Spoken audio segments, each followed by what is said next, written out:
So I'm talking abandoned islands and deep, dark family secrets. Badoop.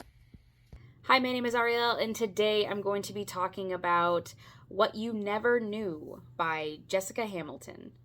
This is Jessica Hamilton's debut novel. It's a fiction novel. It is a thriller. It is mystery. It is crime. It is paranormal. It's got some jump scares in it if you're into jump scares. It was awesome. Hold on, real quick. I just want to say holy shitballs and thanks to my friend Kaylee who picked this book for our best friends book club for February. She did a really good job, and she should probably just pick all of our books because she did a really good job with this one. The book starts out in an extremely interesting way. I don't think I've ever read a book start out where we've got two main POVs. You have May, the older sister, and June, the younger sister. Now, we start out with May, and May is going to pick up these papers that were left after her mother passed away, only to find out a very specific family property, an island, which she and her sister thought her mother sold off after her father disappeared when they were children, was not sold. And on her way back from that appointment, May gets into a car accident and passes away.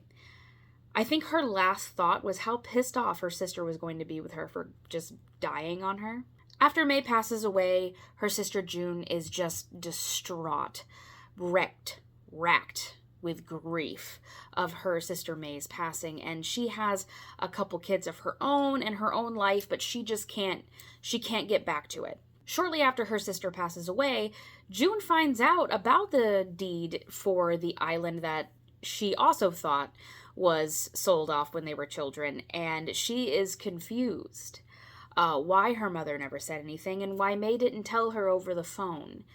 And out of curiosity and grief and heartache, because she is so devastated about losing her older sister, she decides to take some time for herself and go to the island, see it again, relive some memories. Well, she gets there, and it has changed a lot. It's in disrepair. Some things look like they've been kept up, but not really. And when she gets into the house, she finds herself a little creeped out. But not just a little creeped out by that, but by the fact that her family is kind of infamous in these parts. I believe this is like Canadian cottage country, like I think that's the setting. It doesn't say that, but I know the author is Canadian, or at least was raised in Canada. So that's the vibes. I used to go to Canada quite a lot, and I've driven past some lakes and seen some beautiful properties, and that's what I was picturing when reading this. And look at the cover. Like, it's beautiful. Like that's it. That's beautiful. But anyway, we come to find out that this family spent the majority of their summers at the cottage on their private island, amongst other private islands, and one of them had like a big resort on it. But you get to hear their story through both May and June, even though May is dead, which was really cool for me. I don't think I've ever read a book like that, but super into it. There's creepiness, there's realizations, there's some haunted activity, there's a lot of messed upness. That's all I can tell you without spoiling it. If you've seen my videos before, you know I like to talk about my pros and cons, and we start with cons so we can end on a good note. I have one con, and only one con, because I seriously love this book. It was a slow burn, which is fine, because a lot happened within that burn. The fire ignited and then took it. Just the fire, just.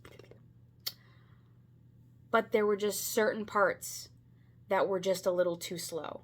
Like, there was a moment, which this really isn't a spoiler, that she's like outside chilling with thoughts, but they weren't really like, I mean, that's cool. Like, I'm glad I'm here for it. I'm here for the inner monologue. But, like, that point in particular, just, did we need that? It kind of slowed down the story for me, but, like, not enough to make me put it down. Pros. So, the fact that we had two POVs from two sisters who love each other very much, one is dead and is grappling with like, what am I? Which I thought was a really cool touch, because we all wonder what it's going to be like, right? The whole being dead thing. She seemed fine.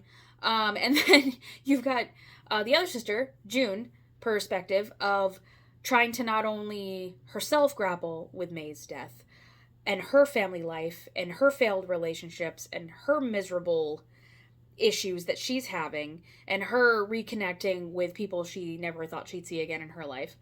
But she's doing all that while being kind of like, she feels like she's being haunted, but like, or followed, or there's a lot of anxiety. There's a lot of mistrust. There's a lot of splotchy memories. It just, the way that June was written was amazing. That whole thing was amazing. And on the side of that, May brought so much to that and May's experiences, because May's going through time trying to figure out what she is and what she remembers, and it was a lot.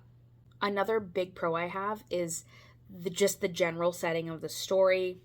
Avril Island was like a beautiful overgrown mess. The lake it's on, the people, it was all just very vivid, very visual. I felt like I had a, like, have you ever heard of Erin Morgenstern? Like, her writing, she can set a scene. Jessica was close.